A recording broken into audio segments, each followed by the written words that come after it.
name's Jakey Hicks, and on June 7th, I was visiting my grandmother, and she came in from walking her dogs. And as she walked in, she had one hand closed like this. When she opened it, there was a baby hummingbird inside. We took her in, of course. This was a Sunday during the COVID-19 pandemic, and there were no rescues open. I called around, so I hit the internet. She was mostly feathered. I didn't turn her over and check her belly at that time.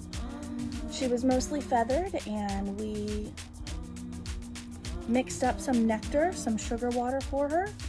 And the next day I went to a pet store and got some mealworms, which I gutted for her. I juiced those mealworms for that little bird, mixed it with some sugar water, and proceeded to feed her and take care of her.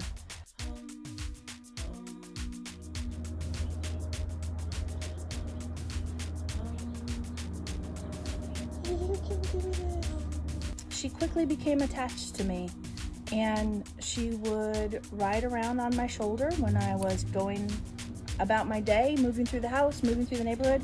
I would walk her past the tree under which we found her. There were no nests that we could see. It was very tall up. We were hoping that she would make a noise that her mother would recognize, or her mother would make a noise that she would recognize. And that didn't happen, so we continued to care for her.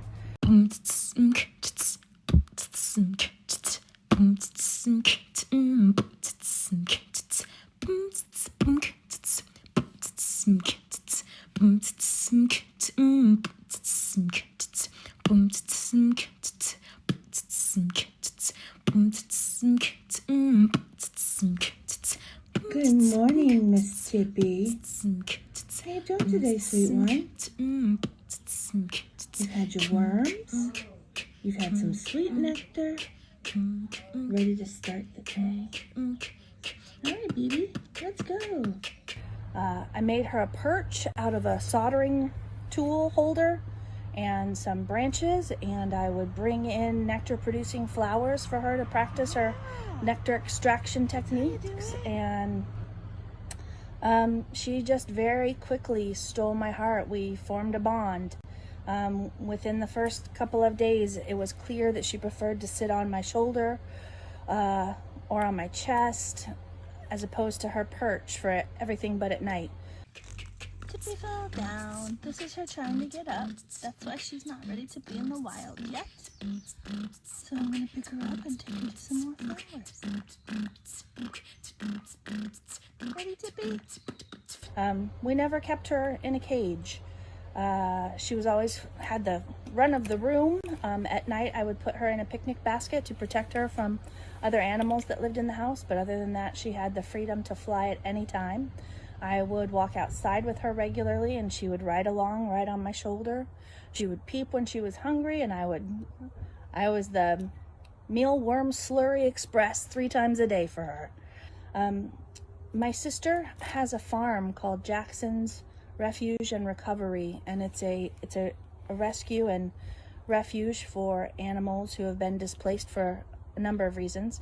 And once I saw that Tippi, we named her Tippi Hedren. Once I saw that Tippi was not quite ready to fly, we went from my grandmother's house where we were visiting up to the farm, and I had looked up what kind of hummingbird she was and saw that the farm is in the middle of her migration path, and I wanted her to take her first flight there.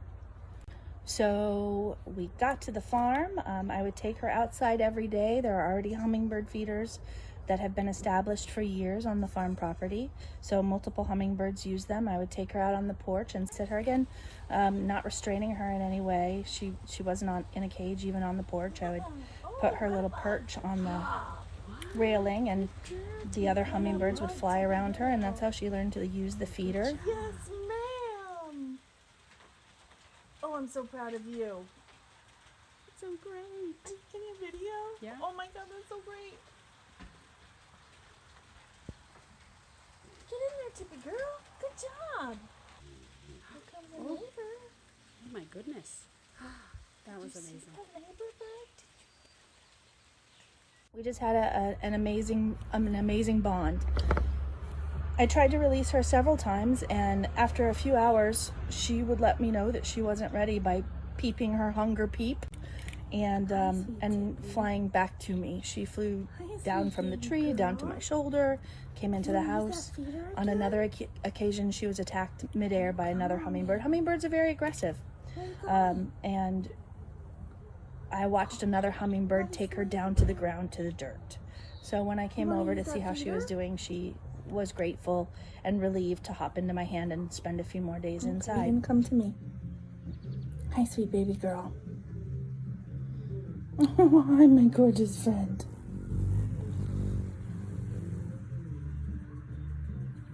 Yes, ma'am. You got it. You got it. Oh, Tippi. She kissed me on the head.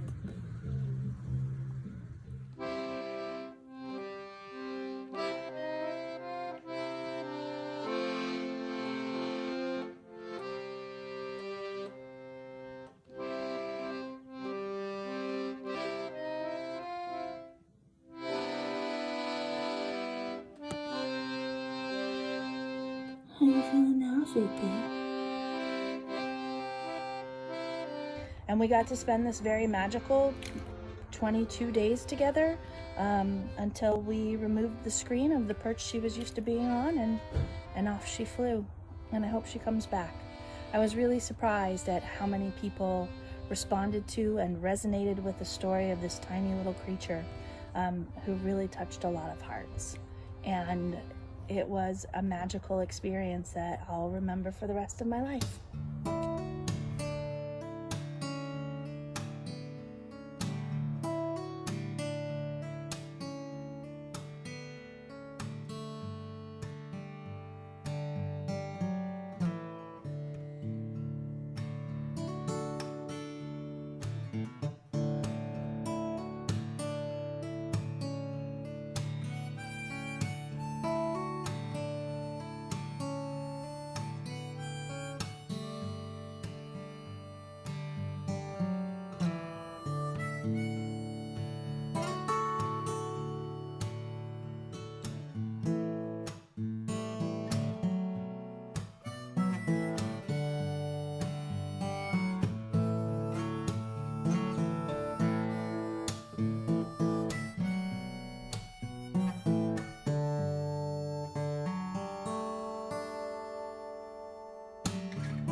Yes, nice landing, Tippi. Want to go for two? Yeah? All right, let's see it. Uh-huh. Come on back. Yes, you've got the soft landing. Strong work, babe.